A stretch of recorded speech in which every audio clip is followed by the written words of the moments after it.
Welcome back into another episode of the Spaceman 2.0 Phoenix Truth Rising Show. Here to help you grow in the knowledge and wisdom of truth, and the truth will set you free. So within the Phoenix Journals is, I believe, the greatest history of the planet, especially of that which has taken place in the United States of America, with the Constitution of the United States of America being the last bastion of freedom on the planet. That's why it's the most heavenly bombarded now from the evildoers, the elites. Therefore, exposure of the Illuminati's plan of world conquest is the death knell to the New World Order. So get your copy today. I'm going to make it easier for you as we get more understanding of how to get donations sent through PayPal, e-transfer in Canada, and through crypto around the world. I highly recommend getting into a cryptocurrency wallet. WebAuth is a good one, and there's other ones that are available that you can easily send at very low gas fees or low fees currency, USDC, all around the world. So with that being said, this is not financial advice. This is just what's happening with the new quantum financial system coming in. So let's get back on into Through Darkness into Light, Endless Cycles of the Divine Plan, Volume 1 by Georgia Sears HATONN and the Scribe Dharma, a Phoenix Journal. And we'll get more into the history of the Sumerians and the Anunnaki. And the exact story that I'm about to tell you again, go over, is what happened in Battlefield Earth with John Travolta. Check that out. How they're mining gold.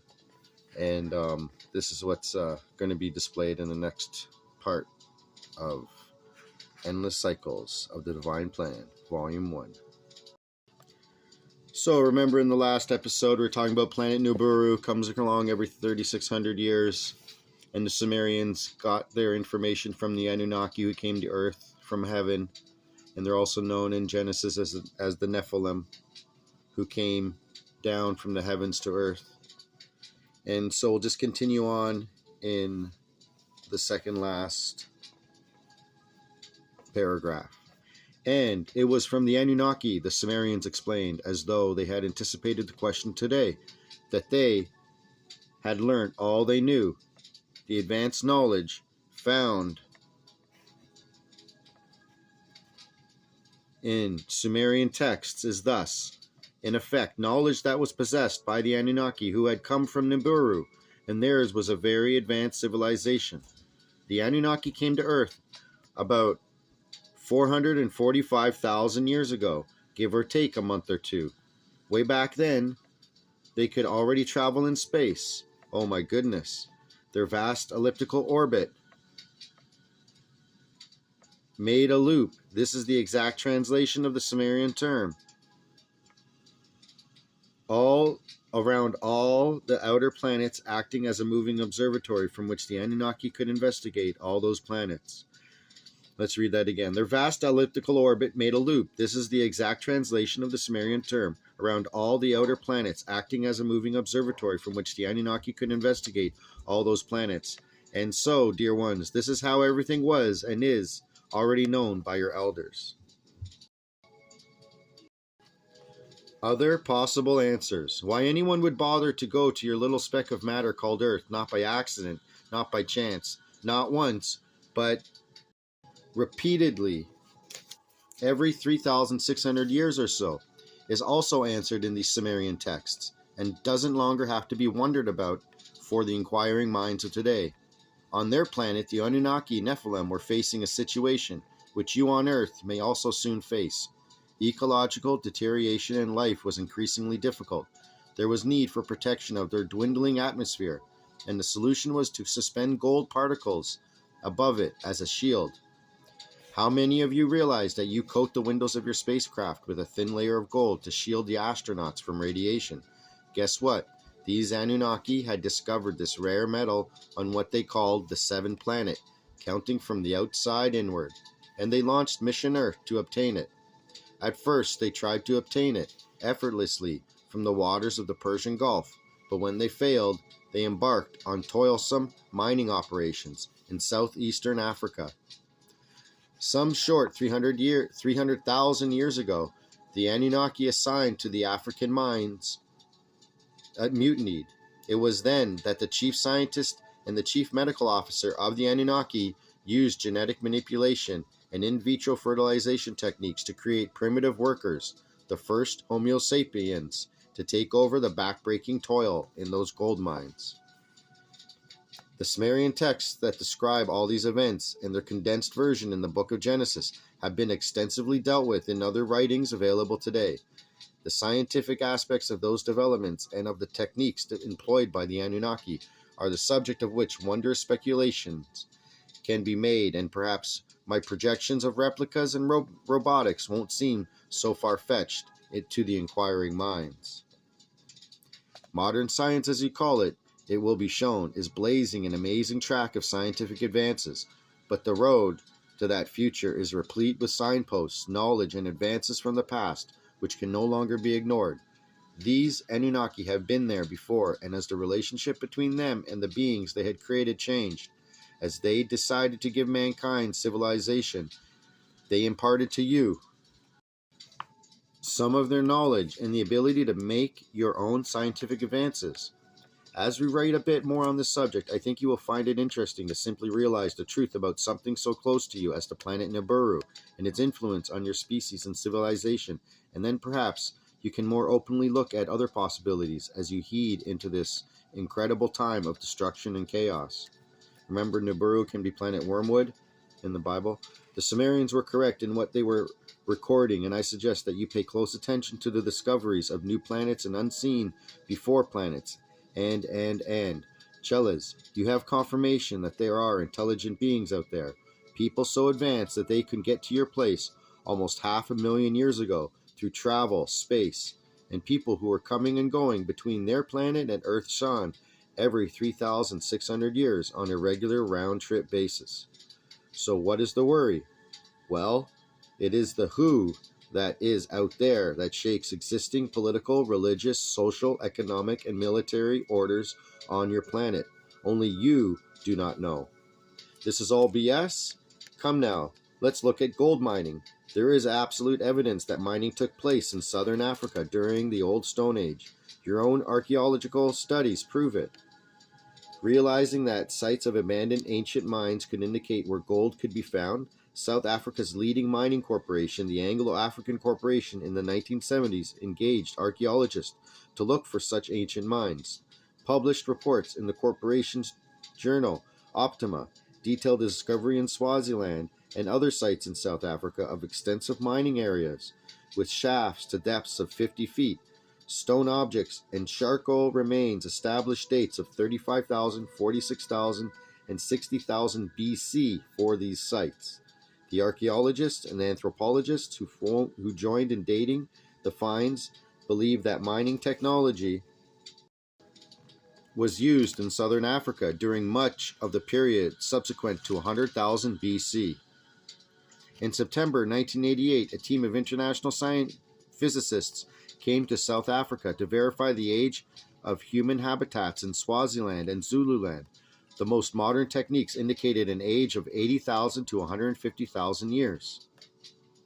Regarding the most ancient gold mines of Monotapa in southern Zimbabwe, Zulu legends hold that they were worked by artificially produced flesh and blood slaves created by the first people. These slaves, the Zulu legends recount, went into the battle with the ape man when the Great War star appeared in the sky. See Indaba, My Children, by the Zulu medicine man Credo Vusa Mazula Mutwa. I certainly hope that perhaps we have kindled a spark of curiosity. You certainly do not have to listen to me or believe a word I give you, but it seems the better part of wisdom to do so. May the truth rest gently upon you, for the burdens you shall be bearing are going to be most heavy about thine heads and shoulders in the next years of counting. Salut, Hatonn declare, please. Moving on with Chapter 7, Hatonn, June 4th, 1992, Year 5, Day 293, Thursday, June 4th, 1992, Meditation. Balance and forgiveness. As the path of light is traveled, you shall be battered and stricken if you stand for that which you project. It has ever been thus and shall never be changed until all men can see beauty and truth of circumstance and follow not the evil tricksters. Greed and envy within perceptions of falseness shall ever be the way of it. Forgive us our debts as we forgive our debtors, were the instructions. For it is not for you to judge another, and you must have compassion for another who feels need to bring pain upon his brethren. Perhaps pity is the better choice of words, for ones within, calling themselves friends, fellow workers, and are but enemies who would destroy. How long will I tolerate such behavior within my house? Not very much longer, Chelas. He who stabs a brother is most heinous indeed, and I shall no longer cover their transgressions. I suggest you, who has spoken and written these accusations, step forward and pronounce the accusations in public and onto the one accused. Anonymous letters, secret phone calls, and inside information are things of evil intent, and you may be able to hide presence from others, but you cannot hide deeds from God or self. Once have been allowed assembly with me and my crew, because we welcome friends, and it is a time for call onto service and opportunity to respond to that call. Your contract is no concern of that of another, but to come within and destroy is as evil as coming into a man's home and taking his wife or abducting his children for the simple joy of the deed. How can anyone perceive ill treatment from this group when there is no group? Do you think I hear not the gossip and twaddlings, accusations and secret opinion of don't tell, but who ye be, babes of ill breeding? How dare you bite the very hand that suckles you? How dare you disgrace the truth by your felonious prattlings? Ah, indeed, there is house cleaning to be done, and if you will not do of it for self, then I shall do of it for you. If you have reputation of speaking and gossiping these ideas and things of pain, I suggest you listen up, for you shall be the first confronted. In this day of gaslighting and trolling everything online, this happens to everyone. I have long said from onset of our sharing the word that the enemy is stationed among you, and yet you trust all as if they be chosen directly by God. No man chooses for self, and it is you who must come to confront the evil presence. All efforts shall be made to stop the work and the word, and that means that spies and rabble-rousers, informers and tattlers shall come within, if you allow same. Now they're called something like gang stalkers as well. Physical presence means nothing, but to gain a man's trust only to betray him reminds me of some actions a few years back. This kind of behavior is also a cause you to look to the right and left and see with perception. Listen and allow insight. Who prattles and pries? Do you not realize that truth will always out? Further, are you not willing to take responsibility for that which you do? Ah, yes, forgiveness is divine, but allowing the enemy to shoot you is stupidity. I further suggest that if there were no falsehood in the world, there would be no doubt. If there were no doubt, there would be no inquiry. If no inquiry, no wisdom, no knowledge, no genius. And fancy yourself would lie muffled up in her night robe, inactive, pale, and bloated as your world has become this day. However, in plain truth, lying is an accursed vice. You are not men, nor have other tie upon one another, but by their word. You are not men, nor have other tie upon one another, but by their word. Important note, you never need think you can turn over an old falsehood without a terrible squirming and scattering of the horrid little population that dwells under it. You shall not be in the stopping of our work. Heed well, for I weary of the interruptions, for you of no ability for trust shall be put aside, for the very damage you do as what is sent forth comes back more and more quickly in these days of chaos and deceit. Isn't that true? With instant karma, seeing that all over the world happening, especially on YouTube, you can watch a lot of videos of that, which seems rightfully so, that karma is a true thing. Distractions addressed. Why does Brother HATONN begin with such pain-filled reminders of pathway? Because my people have had about all the load they can bear. They have given all earthly material they have garnered over 60 years of service, from which they each began very well to do and having great abundance in exchange for their work in the worldly marketplace. This is to do with the scribe and her husband putting out this work, and they gave up a lot to do this, and they were very well off as well. They didn't have any problems. Then ones come to their location to share and serve, and some to destroy. They have no industry. Theirs is to serve likewise. Ours is to offer brothers a way of security, when we can see the way in safety. We, I repeat, are not a group, a cult, a church, or anything else, save persons trying our best to get the word of truth onto you, the people, via use of your own means that is projected, through giving and sharing with you who would support the word, nothing more and nothing less. We are bombarded with, why don't you do it this way? And why don't you send the papers free? And why don't, and then returns from these very ones that we are scumbags, thieves, and master plotters against mankind. How so? We do nothing save attend our business. These are humans, an effort to serve in their own subjectivity to err, and sometimes I am confronted from my scribe by the greatest error perhaps, is to attempt this work. Father, shall I not protect these ones? Oh, indeed, I shall protect these ones, even if there only be 144 rather than 144,000 returning to safety with me. So I'm just going to move on through most of this. But if we remember this, that usually culprits will weed themselves out. I hope that you who are the culprits will weed selves from the places of mine people by thine own accord, so fire can put out itself, pretty much. Strike God, and he will most certainly respond with discipline. Well, isn't that a true statement? And another day we're going to get into the works of Walter Russell. And within the Phoenix Journals, he's in the Pleiades connection, and we'll get into that another day in another book I picked up that has a life, has to do about his life, The Man Who Tapped the Secrets of the Universe, by Glenn Clark, and this is Walter Russell. So I'm going to give you the secrets of Walter Russell, how he understood the physics of the universe, and he was in direct connection, one of the most gifted receivers from our realms of any man on your place, in the recognition and giving forth of the truth of what is God. May we not refer to your own written Bible. How about your Constitution and or the Bill of Rights? Okay, and we're going to get into some more political stuff right now. But the works of Walter Russell must not go unnoticed, because he gave forth some of the greatest fruits and truths to our planet about the physics of the universe, the true physics of the universe, and I'll go into that another day. So continuing on with one last point to ponder. Forgiveness is divine. Forgetting is stupid. Learning is wisdom. Failure to learn is stupid. So be it. For you who would set yourselves above others shall surely fall and become their servants. Point to ponder. As we take time away from information to handle such attack, we are caused to miss giving you information necessary to your wholeness and understanding and vision. For instance, when we spoke of the tanks in Las Vegas, how many of you realize that there has been a plan readied for your full operation since 1952, which is the world government plan for alien troops to police the USA?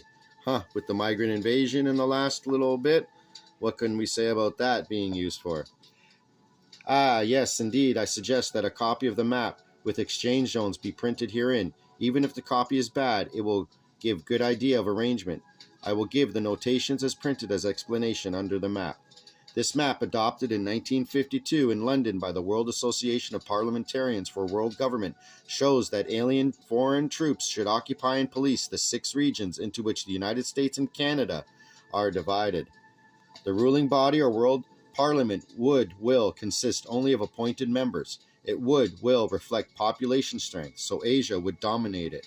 There would be a world director and zone directors and 51 regional directors. None of the zone or regional directors would ever serve in their own countries. So an alien would command troops stationed in the USA and through them enforce world government law and prevent Americans from sheltering behind national allegiance. So we can see that being done with Trump's fine line of saying Canada should become the 51st state and stuff like that, using economic means to support that. But this is all to bring in the New World Order plan of the 10 regions around the world run by 10 kings and having the 11th as the Antichrist. And the Antichrist is nothing more but a communist dictator under religious zealotism. Oh well, you might say, people are always sending you stuff and they are just rabble-rousers. etc. Oh, this comes directly by fax from one C. Minute, who is running as vice president with Colonel Bull Grits. This is back in 1992. I think that they might represent interesting input. I am grateful for highly respect and honor these men of daring in behalf of you, the people, who would take time in casting stones instead of serving cause. If the boots fit, please wear them. Otherwise, those other boots are going to walk all over you. Dharma, take this off the equipment, please, so that we can continue with our discussion of the host of heaven and where we fit into the scheme of things and where you can go get your documentation. I worry of the children's games, whilst you are perishing in such games. Salut.